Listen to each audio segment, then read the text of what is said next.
Hero ones, walang Telegram. JC Cerezo 007. Ito, Mangustin. JC, yes. Yo, third. Melvin Talabis. Ellie on the side. Ito yung siguro, let's just say, greatest crossover sa TikTok, bro. Ano ba tayo napadpad dito? Alam eh, bigla lang teleport dito eh. May portal. So may vision. Ano bang Ano Bigla kasi may event daw eh. Kasi yung last na gathering namin nung December pa. Tapos nagka-plans kami sometime like this year, baka mid-2026 or baka nga December na din ulit. Tapos yung plan namin, yung mga talaga, kayo, yung mga nasa same space sa amin. Invite namin, tapos parang collab lang.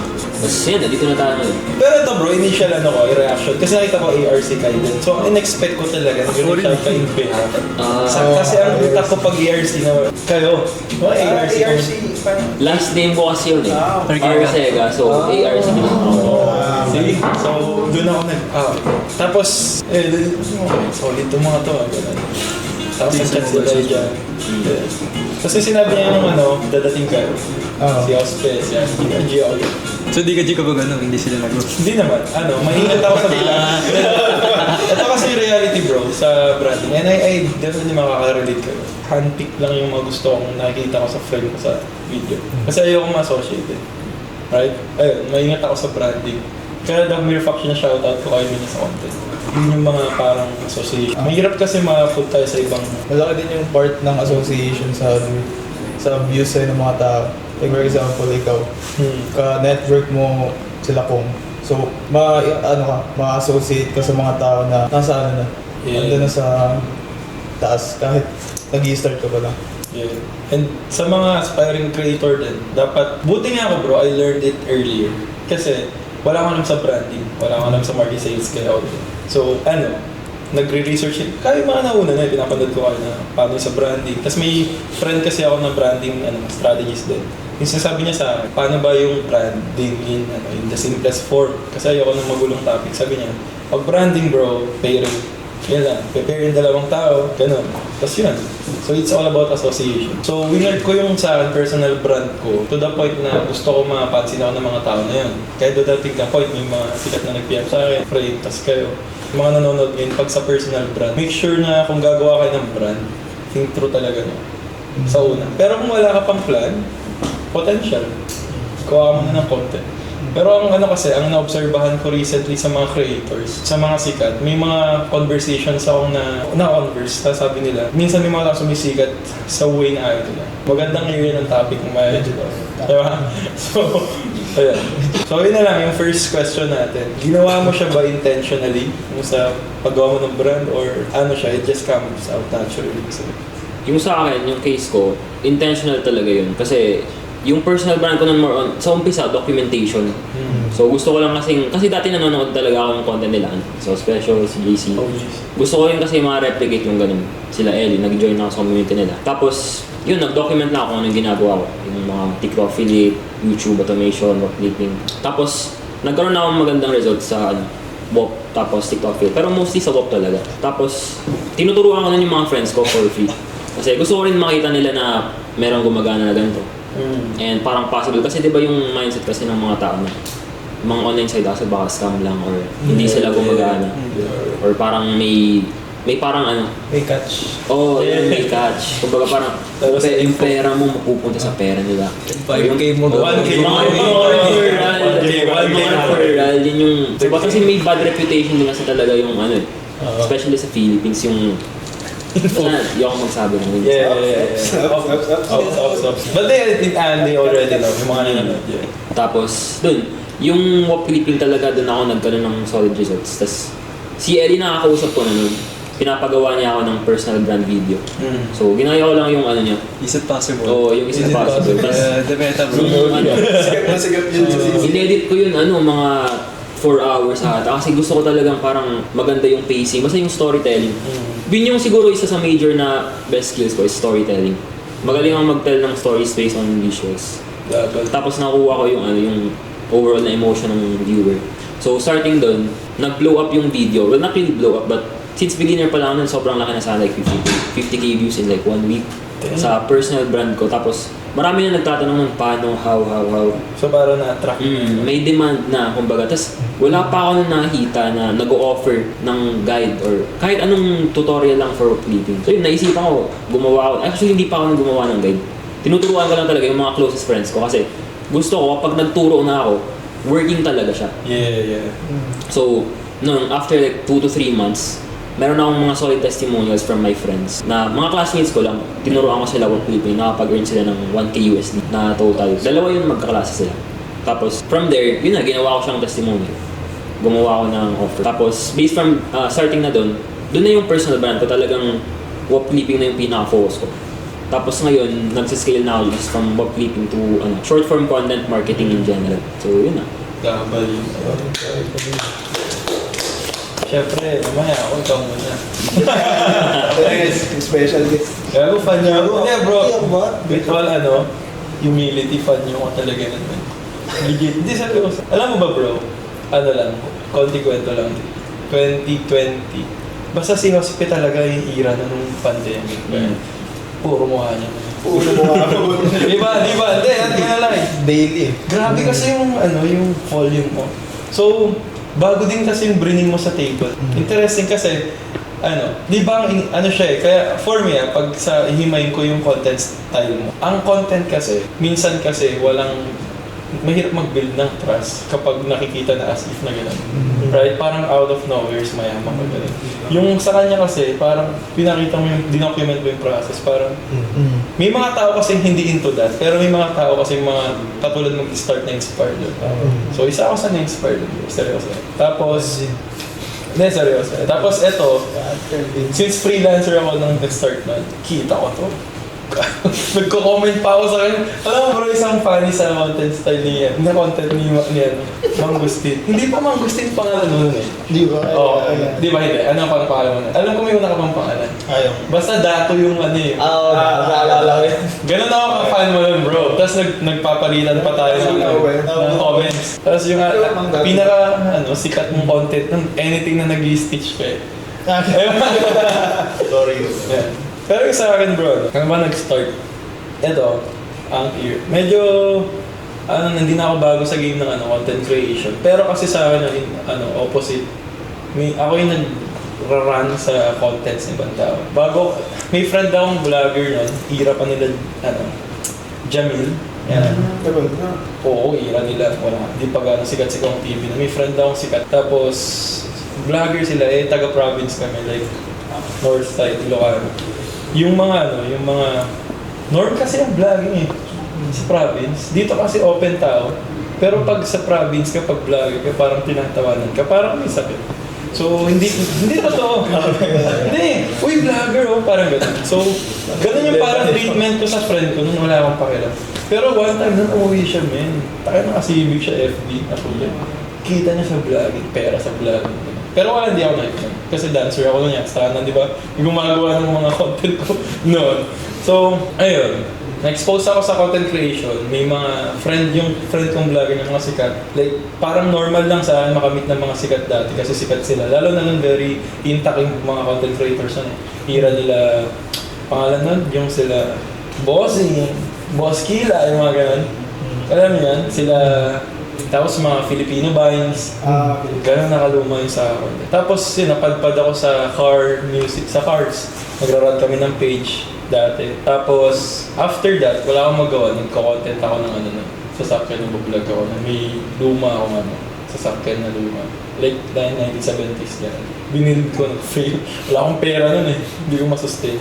Tapos di ko na alam. Tapos nung napapanood ko na kayo, this fast forward 2022, sabi ko magko-content ako. Tapos yung content ko na, focus ako freelance. Doon na. Kasi napansin ko, may mga nag-content ng freelancing, hindi sila magaling mag-explain. For me. Strength ko magaling ako mag-explain. Like, ibo-boil down ko siya into simplest form. So doon ko nag-start. Tapos nung siguro swerte ako nun. Ang ginagawa ko kasi nun, mahilig ako mag-stitch ng trending eh. Kasi alam mo nag-work yun. Pag may extreme na opinion, i-stitch ko ito yung opinion ko extreme din. So binibring ko. Ini-stitch ko yung mga alam kong masyadong extreme na opinion about sa Tapos one time na lang, 4 months na nag-content. Gago meron akong parang 7 million views, pre. Tapos tumatawag yung yung ate ko. Ikaw ba to? Sabi ko, bakit? Nag-chat yung mga kaibigan ko. Kapatid mo ba yan? Ganun. Kasi nga norm sa amin yung content creation. Tapos hindi ko alam muna yung gagawin ko that time. Tapos ginawa ko na lang. Tapos later on, yun nga, pag di mo alam gagawin mo, build potential. Pero ayoko mag-accept ng collab. Gusto ko ako lang. Nasa mukha ko. Ewan ko, ayoko lang talaga muna kasi parang feel ko ma-apektuhan yung brand ko that time. Tapos yun, after that, transition na ako fully sa sales. Tapos yun na, after yun, nagko-connect na saan ito, ganyan, connect na, title. Yun lang, yung So before, nung nag-viral ako nun, tapos after that, mas naging intentional na ako. Kasi na-realize ko, yung pagko-content kasi hindi lang siya about content lang. Parang may mga tao kasi first time ko naka-experience na kapag nag-content ka kasi ginagawa ng tao. Bago sa akin yun na parang, yun pala yung essence ng influencer. Like pag nag-promote ka, bibilin talaga nila eh. So, nakakatakot siyang game for me. So, naging aware ako. Kaya may ethics, may values ako pinapromote. Yun yung isa. Sorry. Siyempre sa'yo lang. So, ito na. Ito gusto ko. Wala lang yun. Hindi kasi, parang kay Jay-Z, freelance ako and I was working for other content creators, right? Tapos, isa kasi sa mga metrics when you're, working for them is... Kinakabahan ko. Ay, kinakabahan. Medyo ako lang. Taas mo yung... Paano ka ba magba-viral? Kaya if napansin niyo yung content ko, iba-iba siya eh. Pero viral.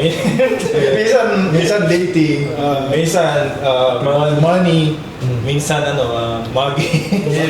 Mugging, sobrang malayo. Right? Pero that makes you. Yeah, kasi I was testing different ways. Ano may nagbabiral? What makes, even yung boss ko ngayon nagka-crack kasi it's not my comfort zone being on camera and stuff. Oh, really? Oo, talaga, it's not. Pero I was just doing it for the love of the game. For the love of the game. Yeah, for the love of the game. So I was doing it for the love of the game. Pero, bigla na ako nakawala. That means na I'm working on another project. And I was applying whatever I learned. I don't know. Jay-Z, ganun ako. Yeah. So we have a big project going on. Nandun lang kami sa Mandaluyong doing a project. Tapos, dinala ako dito sa with the boys. So, ang sikat itong mga to. Pero shout out, bro. Gagi. Hindi kasi sobrang bro-worm ng community. Parang weird siya, pero Best parang kaya din siya mga nililook up ko din. Pero may pa rin, may So feeling. bro, it's an honor, man. Feeling of parang medyo starstruck pa din, di ba? Kahit na... Pero pag ilang beses na siya nangyari sa akin, pag nakakamit din ako ng creators, nagugulat ako, parang pinapanunting kita, mga ganun. Nagugulat ako, ako rin pinapanood ko rin. Mga ganun. Big weird feeling. Kaya paano mo ba yung sa content creation, intentional siya sa'yo? Anong story behind? Ako alam ko kasi alam ko story mo. Ano ba? Before content creation, sobrang dami ko rin kasi naging ventures, pero more on passions. Passion siya before. Talagang wala akong alam sa money making and stuff. So, dati akong educator, teacher ako, napagturo ako ng senior high, junior high, tsaka nakapag-college din.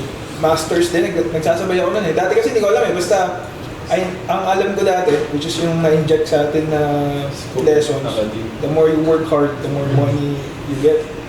Pero hindi, nakapasa naman tayo ng board. Diba? Yeah, Tapos tayo, sinunod ko lahat yun eh, yung manual pare. Tapos, The blueprint. oo, yung blueprint ng dating generation. Tapos, everyday, parang may voices at the back of my head na ito lang ba talaga gagawin ko lagi? So, parang kulang siya. So, I tried following yung passion ko talaga, which is music and DJ. Nagdi-DJ battles ako before. Hindi ako sikat sa gig scene. Nag-focus muna ako sa passion. So, nag-quit ako sa work ko. Kasi nag-resign ako ng wala akong ipon, walang kahit ano. Basta nag-resign ako. Tapos, yung back pay ko that time, binili ko ng DJ controller. Tapos, bahala na. Pag di ako nakahanap ng gigs or battle naman na papanalunan ko, mamatay ako sa gutom. Parang gano'n. Doon siya nag-start. Naging okay naman siya. Nagkaroon ako ng 5 championships. Nakapag-make ng name sa DJ scene. Pero, ayun na. Parang nahanap ko na yung work na sabi ko, pag namatay ako, ito na yung work ko eh. Na-find ko na yung passion.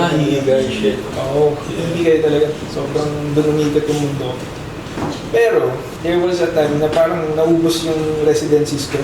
naging isa lang yung bar ko. To the point na parang 5K na lang kinikita ko per month. Which is not sustainable.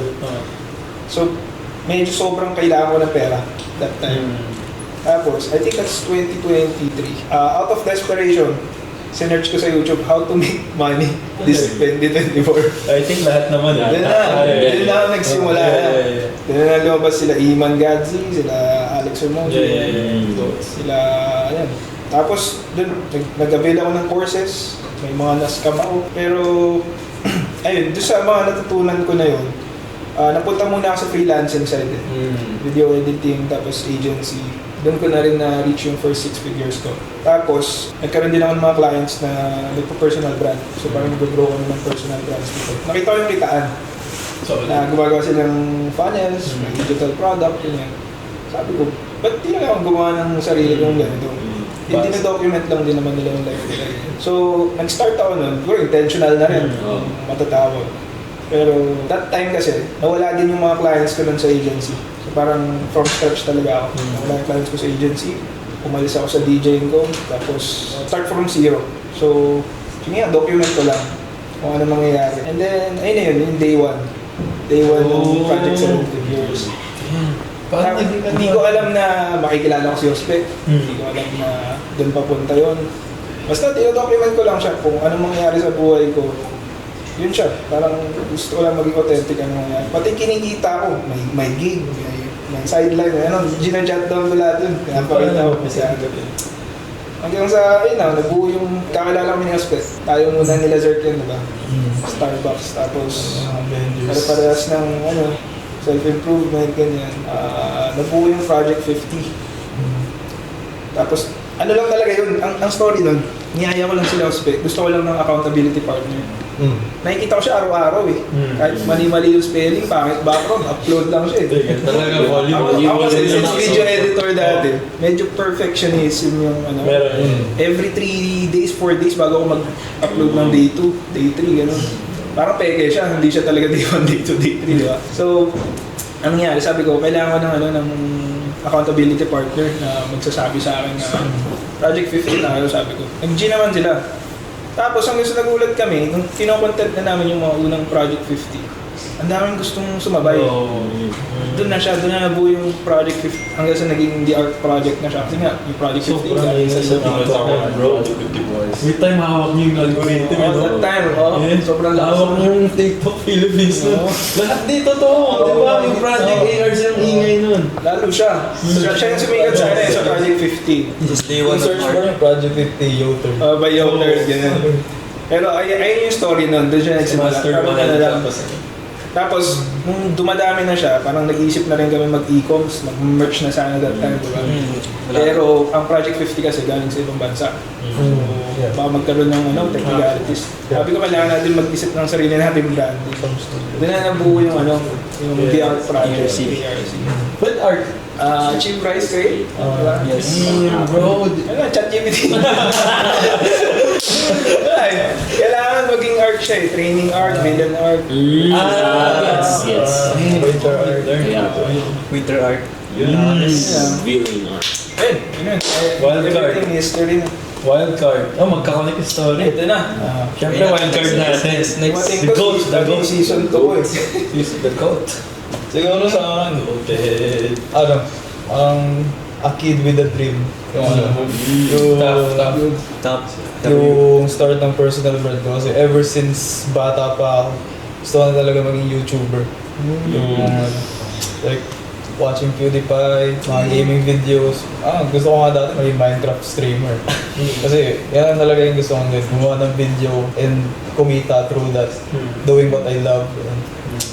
So, nag-start siya nung time na, naghahanap rin ako ng way to make money online. Tapos, that time, second year na dapat ako nun sa BSBA. Dito sa Mandaluyong, sa RTU. Kaso, di na ako kaya para rin ng parents ko nun.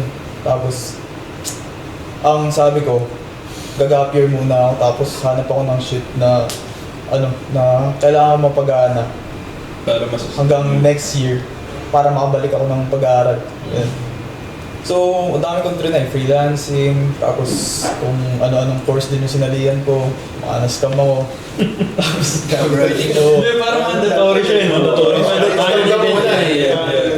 Kanan, diba? Correct. Oo, tapos yung pinapanood ko talaga dati before, yung parang naging digital mentor ko si Dan po. Oo. So, ang business model talaga na nire-recommend niya for the viewers na meron siya is yung solopreneurship ba yun? Na you make your personal brand, you create a product, you sell to the audience na meron ka. Then, yun, nag-start ako gumawa ng personal brand ko. Tapos, wala akong ibang device eh. All alive. Oppo na tag 5K. Tapos sobrang lag. Hindi, yung sa akin ko yun. Tapos yung naglalag GPU nun. Sobrang lag niya. Please. Pag-ano siya. Tapos basag-basag pa. Unting na lang talaga niya. Sobrang unti na lang ng lifespan niya. Tapos Lifespan. yung time na yun, wala akong ano yung content ko. Hindi ako nag-aaral. Ang ginagawa ko lang, nag-home workout ako. Nanonood ng self-improvement videos. Ano yung ginagawa ko? Human gods. Wala akong ibang bagay na mako-content. So, ang kinontent ko is yung currently ginagawa ko. So, ang napapanood ko kasi nun sila Mino at that time. So, sila, ang way nila of building their personal brand before is daily uploads. So, ginawa ko siya. Nag-start ako to document that time. Dino-document ko yung home workouts, yung mga lessons na natututunan ko. Tapos, nung time na medyo tumaas-taas na yung followers ko, doon na nag-open yung affiliate marketing sa akin. Tapos, buti, nung gumagana na yung affiliate marketing, tsaka nasira yung phone na yun. Kasi, may pamalit na. Kasi alam ko na, nang gumagana siya. So, sinabi ko kay mama, mahirapin ko muna yung phone mo, mga 2 weeks. Kasi, ganito na yung kinita ko, kailangan ko na lang intayin na pumasok sa account ko. So, yun. Tapos, ginamit ko yung phone ni mama. Then, dire-diretso na siya hanggang sa... Yun na pala yung luminaw yung camera. Unti-unti luminaw siya hanggang sa nagka-iPhone ako. Ito guys yung proof na equipment doesn't matter. Talaga? Tapos, walang nanonood sa akin nun. Ewan ko, nahihiya na ako sa sarili ko. Walang nanonood sa akin. Walang nanonood sa akin kasi anong makukuha akong value dito? Hindi nga nag-aaral doon. Tapos, nag-workout doon, nabahalang nila. Pero, sobrang importante ng part na yun kasi kung wala yung part na yun, sinong maniniwala sa pinapresent ko na sa sarili ko ngayon? Correct.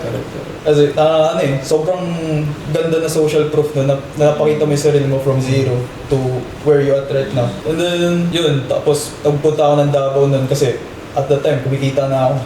Yeah. Tapos may 30k per month na ako sa personal branding. Then, nakilala ko si JC. Tapos that time, gusto ko mag-start ng Project 50. Kasi, yun yung isa sa mga challenges before na sikat sa self-improvement. Tapos, kaka-break lang namin ng girlfriend ko lang po. Ayos ko. Drive talaga yun. Another art. Para may mapuntahan yung emotions na nararamdaman ko, binuhos ko lahat dun. So, Project 50, day 1 to day 50, wala akong na-miss dun. Kahit isa. Tapos dun namin na-build yung Project 50, then it turned out to be Art Project. Tapos nagka-connect na lang kami, yung mga creators. And then, pinaka-grateful lang talaga ako kasi yung ginawa namin before, na-inspire si Kai din, na nagsimula siya. Tapos, din. So, very grateful lang na binigyan kami ng ganong blessing, na binigyan kami ng ganong situation para mapakita sa mga tao na possible talaga siya. So, basically, God.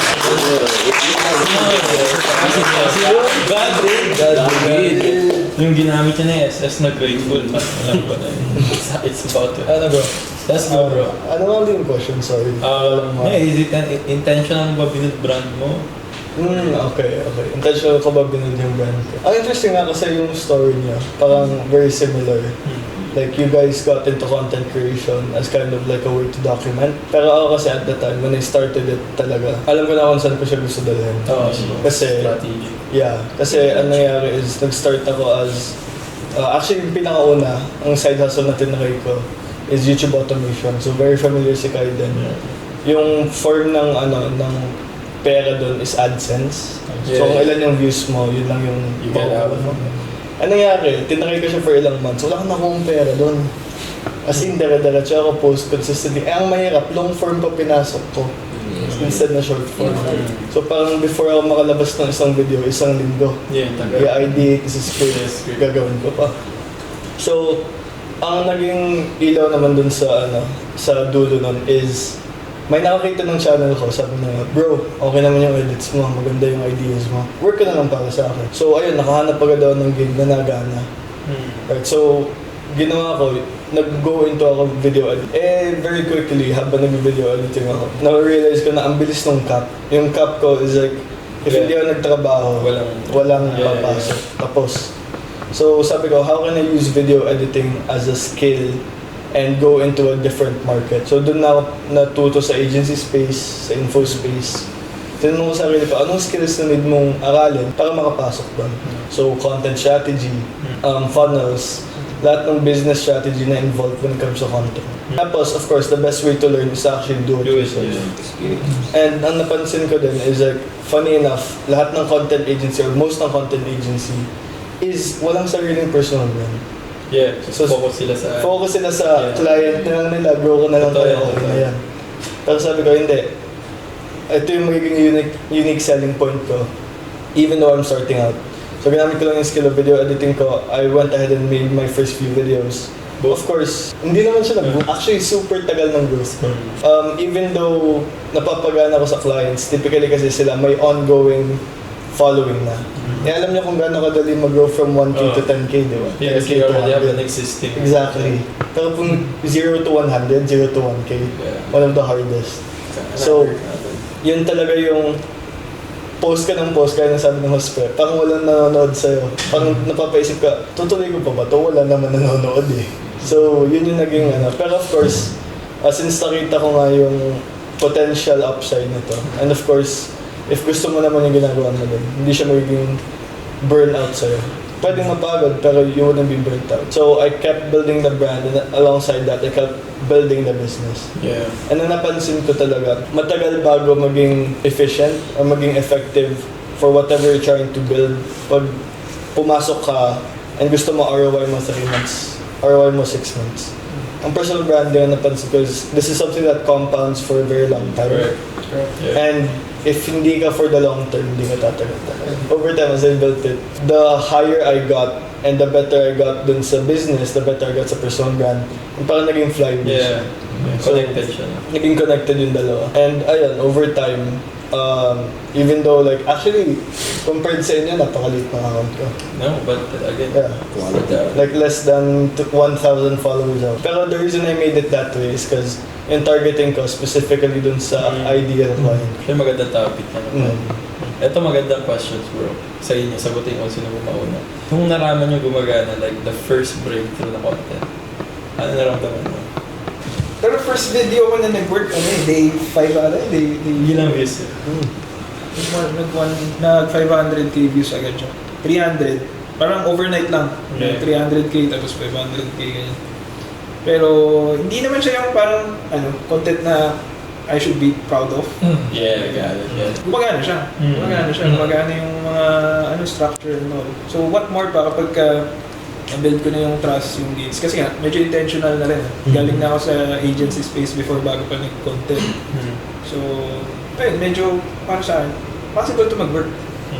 Kaya konting push. And since din-document ko na lang din naman pala siya, nagulat ako na may makikinig pala ng story ko. Magiging relatable pala siya. Yun yung nakagulat eh. Di ba? Kasi yun yung mga limiting beliefs mo before. Makikinig sa akin, yung sinasabi nila. If you push through kasi doon, yun yung parang ewan pa, siguro yun yung advantage natin ng mga nag-start sa trial and error talaga. Yeah. Kasi before naman yung day one contents ko talaga, yung Project 7 Figures, I have a lot of failed uploads talaga. Na nandun pa, naka-upload pa lahat yun. Sila Eddie kasi, yan sila Kio, parang first upload nila, 100k views agad eh. Diba? Parang may naka-coach na kasi natin sila. May parang, may social proof na, may alam na nila yung payoff o ganyan. So, ayun. tayo, dinaanan muna natin yung ano. Kaya ako mag-push through dun sa ano, paano ba ito gagana. Pero yun, nakakagulat. Pwede pala siya ma-monetize. Yeah. And align siya kasi sobrang firm believer ako na dapat kumikita ako on things that you love doing. Correct. And connecting to that, bro. Ito yung lagi ko sinasabi sa... tinatanong. Just let me know if yes or no. Once you already... sige, once na na-hit nyo na viral kayo sa content, it's an acquired skill na for the next, alam mo na ano yung mag-viral. So, may naniniwala kayo na. Like, I know this shit's gonna work. Anong na-feel nyo na na-unlock nyo yung ganung power? Kasi like you, alam mo na yun. Di ba, may mga content ka na alam mo, pwede mo siyang gawin yun mag-viral. Like, may intuition ka. Anong na-feel nyo na yun? Ano siya? Like, sobrang laking responsibility niya na yung bagay na ipopost mo ngayon, kailangan sobrang pinag-isipan mo na siya.